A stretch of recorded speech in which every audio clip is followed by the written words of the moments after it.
Bonjour à tous, j'espère que vous allez bien et que vous passez une agréable journée. On est fin mars et la méta actuelle est déjà bien établie. La dernière banlist date déjà d'il y a 3 mois et on arrive petit à petit sur les interrogations qui précèdent l'arrivée d'une banlist puisque la prochaine banlist arrivera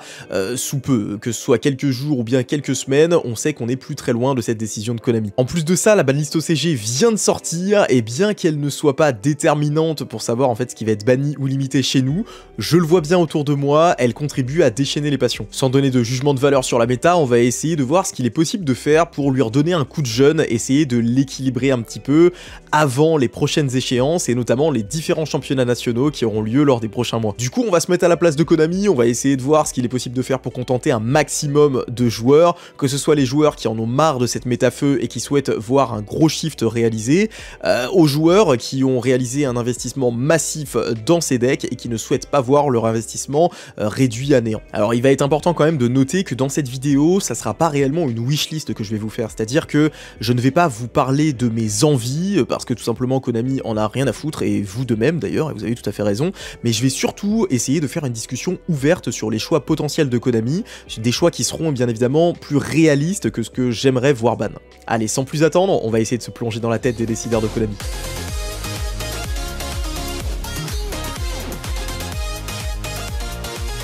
Pour essayer de se mettre à la place de Konami, ce qu'on va faire, c'est qu'on va tout simplement déjà regarder la méta actuelle, et si on regarde un petit peu les différents graphiques, notamment les graphiques qui ont été faits par Lampi sur son fichier Excel, et ben on remarque une chose, c'est qu'il y a beaucoup de decks feu. Alors bien évidemment, on le savait, hein, avec le support, les decks feu ils sont devenus très très forts. Il y avait Fire King qui était déjà présent pré-support, mais qui était quand même pas si connu que ça, ou du moins pas si utilisé que ça. Mais là, depuis que les Snake Eye sont sortis, le deck s'est énormément renforcé, et on voit soit du Snake Eye pur, soit du Snake Eye Fire King un petit peu partout dans les tournois. Alors bien évidemment, ces deux decks là, c'est les decks les plus forts de la méta actuellement, que ce soit la version pure ou bien la version avec les Fire King, c'est clairement les meilleurs decks. Mais malgré ça, si vous voulez rentrer dans un tournoi avec un autre deck, c'est tout à fait possible. On l'a vu, il y a la possibilité notamment de rentrer dans un tournoi avec Branded, qui reste un excellent choix. Le fait qu'ils aient accès à la Puppet Lock, qu'ils aient la possibilité de remonter des boards à la force de l'engine littéralement, eh bien ça en fait un très très bon choix actuellement. Il y a également la possibilité de se tourner vers des decks comme Voiceless, qui sont bien évidemment moins puissants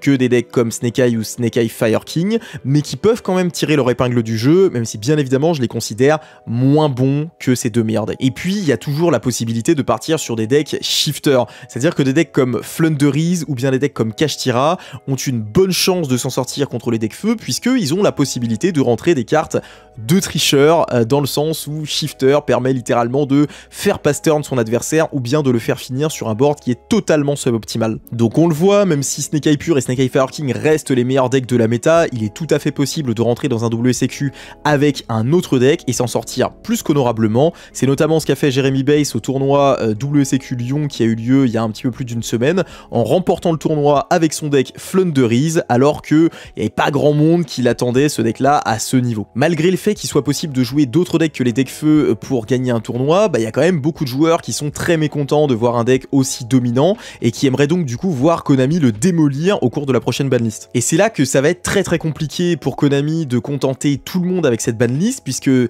y a bien évidemment des joueurs qui en ont marre de voir les decks feu dominants et donc du coup souhaitent voir le deck se faire absolument découper lors de la prochaine banlist. Il y a également des joueurs qui ont dépensé beaucoup d'argent pour se procurer ces cartes là et qui donc du coup aimeraient voir leur deck continuer à subsister, continuer à être joué. Et puis il y a des gens qui sont un petit peu plus mesurés et qui souhaitent tout de même voir les decks feu se faire un petit peu tempérer lors de la prochaine ban. Du coup, si on suit cette logique, je pense que Konami va simplement tempérer un petit peu les ardeurs des decks feu, ne va pas détruire le deck puisque ça serait totalement contre-productif, ça enverra un très très mauvais message aux joueurs qui ont acheté le deck, et je pense qu'il va simplement s'agir d'une banlist qui va permettre de diminuer un petit peu la consistance générale du deck, mais pas plus. Et du coup, si Konami suit cette logique de vouloir simplement tempérer les decks feu, l'engine principal à toucher, c'est bien évidemment l'engine Snake Eye qui fait énormément de choses. À partir du one card combo, on peut générer énormément d'interactions avec l'adversaire. L'engine Snake Eye permet également d'être un pont vers les Fire King, King, ce qui est extrêmement fort, on va pas se mentir. Et la première carte que je vois Konami toucher dans l'engine Snake Eye, eh bien c'est Fren que je vois limité à 1. Le fait de limiter Fren à 1, ça va tout simplement permettre de réduire le nombre de starters du deck, puisque on retire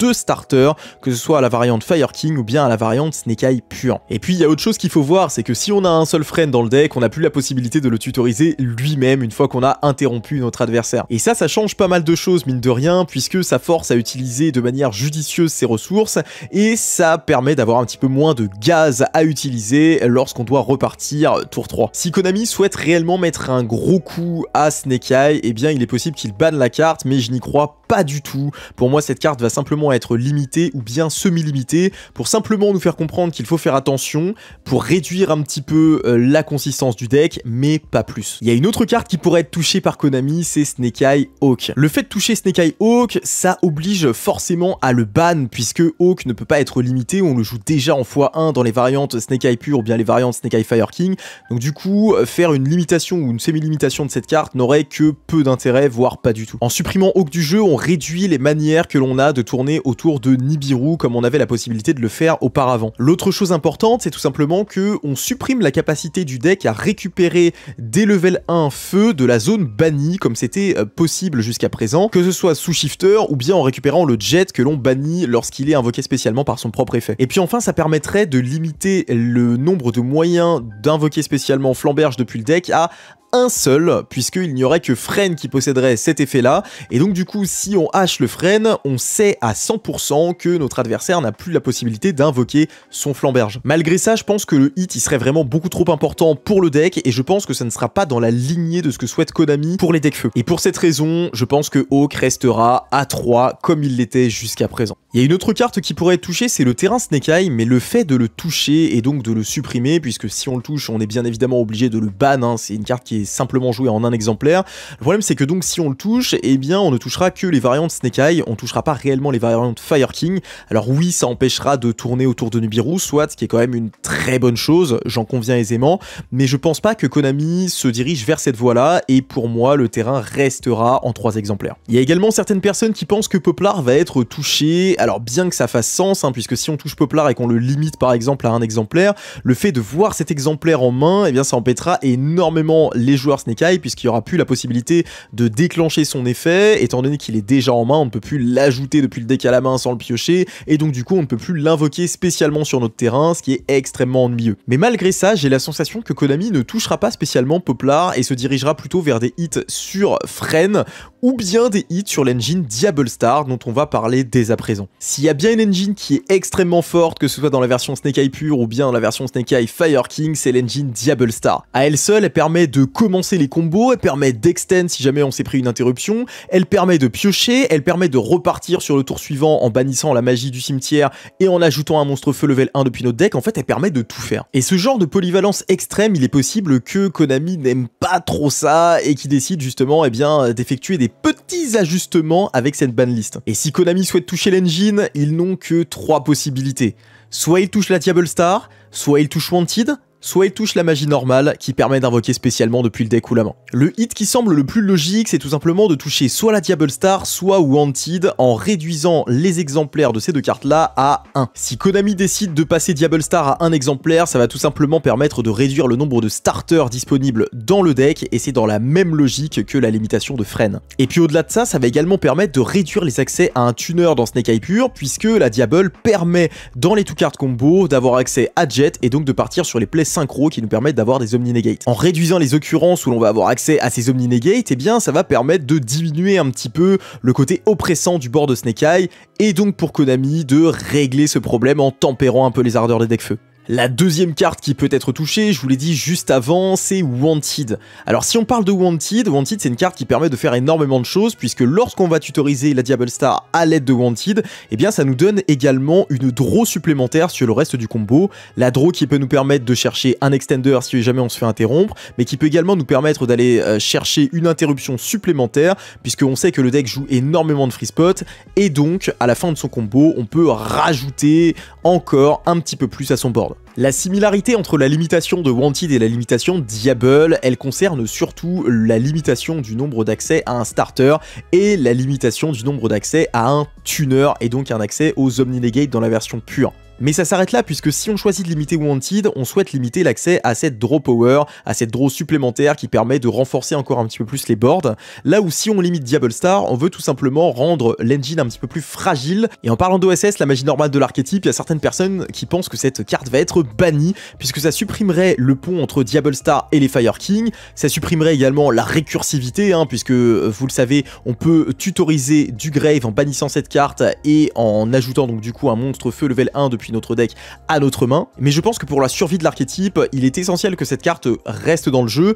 et étant donné qu'on a déjà du support qui est prévu, j'ai du mal à voir Konami bannir cette carte, donc je pense qu'elle va rester à 3. Au final, si Konami décide de toucher l'engine Diable Star, je pense que ça passera pour eux par une limitation de Diable Star, ou bien une limitation ou un bannissement de Wanted, mais pas par un bannissement de la magie normale, ce qui je pense sera un petit peu trop à leurs yeux. Et puis comment discuter d'un nerf des decks feu sans parler de la carte des decks feu, Promethean Princess, qui est une carte absolument extraordinaire et qui à elle seule prouve que l'on peut avoir des custom cards dans Yu-Gi-Oh! La Princess, elle permet de tout faire, elle permet de réinvoquer spécialement des monstres feu depuis le cimetière sans cibler. Elle permet de détruire un monstre sur le terrain de son adversaire pour peu qu'il invoque spécialement sur son terrain. Elle permet par la même occasion de se réinvoquer sur le terrain, ce qui permet de donner un follow-up pour le tour suivant en réinvoquant encore une fois des monstres feu. Dans cette carte, elle est vraiment extraordinaire, elle est fumée, on va pas se mytho, et pour autant, je pense qu'elle ne sera pas ban par Konami, d'une part parce que ça fait très peu de temps qu'elle est sur le marché, et d'autre part parce que je pense qu'ils veulent simplement tempérer les decks feu et qu'il s'agirait d'un trop gros coup aux decks feu, même si bien évidemment ça ne les tuerait pas. Et si Konami souhaite toucher les decks feu, il est également possible pour eux de toucher les cartes périphériques de l'archétype qui contribuent à rendre la stratégie puissante. Je pense notamment à Crossout Designator, qui est une carte qui fait parler d'elle depuis pas mal de temps.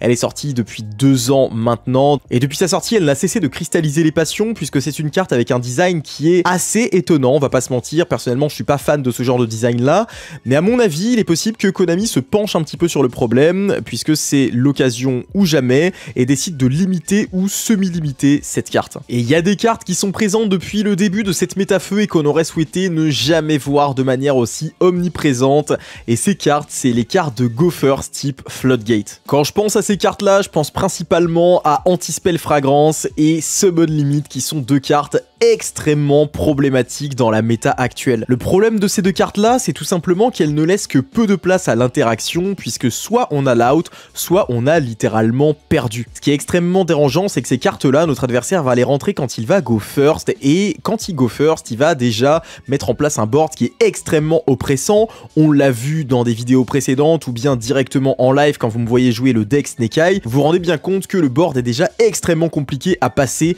sans avoir ces cartes là en plus à devoir gérer. Le problème, c'est que quand votre adversaire flippe une Summon Limit lorsque vous allez faire votre deuxième invocation ou lorsque vous l'avez déjà effectué, bah en fait la partie elle est déjà perdue si vous n'avez pas de quoi gérer la Floodgate. Ça vous force en fait à avoir des cartes pour breakboard, ce qui est déjà assez compliqué. De surcroît, vous avez une Floodgate à gérer, donc en fait vous devez avoir une main littéralement parfaite pour passer ces boards là, et ça rend le go second extrêmement complexe, bien plus qu'il ne l'est déjà. Pour cette raison, je pense que Konami va vouloir gérer le problème dès à présent, et on a déjà vu comment ils souhaitaient gérer ce genre de cartes là. On l'a vu lors de la banlist précédente où ils ont passé 3 Floodgate en un exemplaire, c'est-à-dire Rivalry, Gozon et Zerkan, et je pense que les 2 suivantes ça va être Anti-Spell et Summon Limit. Alors il y a une autre carte de Go First que les gens souhaiteraient probablement voir être bannie ou à minima être réduite de nouveau à un exemplaire, c'est Skill Drain, mais je pense sincèrement, si vous me demandez mon avis, que Konami ne réduira pas le nombre d'exemplaires disponibles de cette carte, du moins pas dans cette banlist là, et donc que la carte restera à 3 exemplaires. Puisqu'on parle des Floodgate, on a vu avec cette méta la résurgence des decks shifter et notamment des decks qui utilisaient des cartes que j'appelle des cartes de tricheurs comme Macrocosmos, Fissure Dimensionnelle, et donc du coup je me suis posé la question de savoir si Konami allait vouloir oui ou non limiter ou bannir ces cartes, mais je pense tout simplement que Shifter n'est pas une carte qui est destinée à être bannie. Je pense que Konami souhaite utiliser cette carte en tant que barrière à certains types de decks et qu'il s'agira plutôt d'un régulateur lors des différentes méta. Et pour cette raison-là, je pense que les différentes cartes que j'ai citées juste avant resteront à 3 exemplaires lors de cette banlist. Et il y a un cas dont je n'ai pas encore parlé et qui est pourtant extrêmement important lors de cette banlist, et ce cas c'est le cas Branded. Ce deck il est présent dans les méta depuis début 2022 et l'apparition de la Branded Fusion. Depuis ce moment-là, bien évidemment, on a vu que la carte était extrêmement puissante et il est possible que Konami enfin peut-être se mettre à réfléchir, à tempérer ce deck également. L'un des problèmes que l'on reproche à Branded, c'est le fait qu'il soit polarisé autour d'une carte extrêmement puissante qui est Branded Fusion et qui permet littéralement de mettre en place des combos dévastateurs. La carte est bien évidemment extrêmement forte, même les joueurs Branded le savent, on va pas se mentir, et ça fait déjà un bon moment qu'il y a des joueurs qui se posent la question de savoir si Konami va enfin, à minima limiter, voire bannir cette carte qui est extrêmement puissante. Si Konami décidait de s'occuper de ce problème, je pense qu'il choisirait de limiter Branded Fusion, mais paradoxalement, je pense que ce n'est pas cette carte-là qui va être touchée lors de cette banlist, mais plutôt Albion, le dragon sanctifeux. Albion, c'est une carte qui, bien qu'elle soit magnifique, cause des maux de crâne à énormément de joueurs de par son effet qui peut être dévastateur. Albion, je pense qu'au départ, il n'a pas été design pour faire des FTK, mais il a simplement été design pour pouvoir invoquer spécialement un monstre du côté de l'adversaire, qu'on puisse super poli avec le Albaz qu'on va réinvoquer spécialement de notre côté du terrain. Mais au final, vous le savez, dans Yu-Gi-Oh, on aime beaucoup FTK les adversaires, et donc du coup, son utilisation